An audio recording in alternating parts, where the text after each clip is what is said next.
Now that's it for this section. In the last section, we again implemented two-way binding as part of the assignment. Actually, it was a bonus section of the assignment, I would say. But again, we added two-way binding, and we did something which has an official term in React, which I don't want to hide from you. We created a controlled component. And it's not the first time we did that. Basically, whenever you use two-way binding, you are controlling a component. But here we're controlling our own custom component. Now, what does this mean? It means that a value which is used in the component, like the value selected in the dropdown, is passed on to a parent component through props and is received from the parent component. Both the currently set value as well as the function which in the end handles the selected value is not part of expenses filter. Expenses filter is really just a component that presents the UI, that presents the dropdown, and then attaches a couple of listeners or props. But the real logic resides in the parent component. And that turns expenses filter into something which is called a controlled component. Now, technically, there is no difference. Expenses filter is still a regular component as you learned it. It's just a special term that when you see it, basically means what I just explained, that both the value as well as changes to the value are not handled in the component itself, but in a parent component. This component controls the expenses filter component.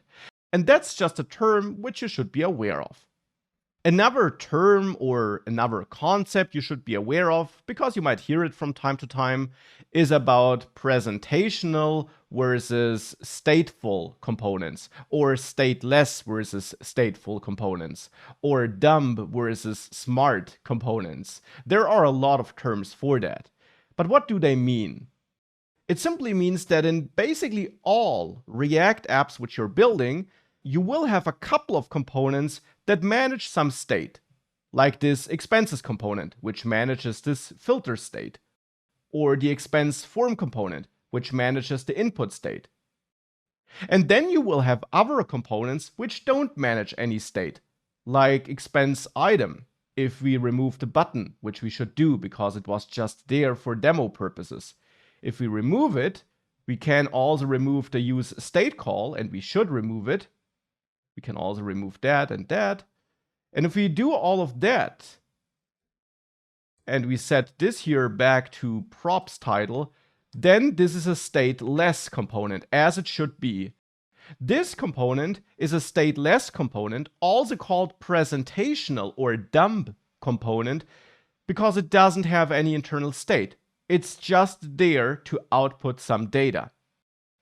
And in most React applications, you will have more presentational and dumb components than smart or stateful components. So even though dumb might sound negative and it might sound like stateful components are better, that's not the case.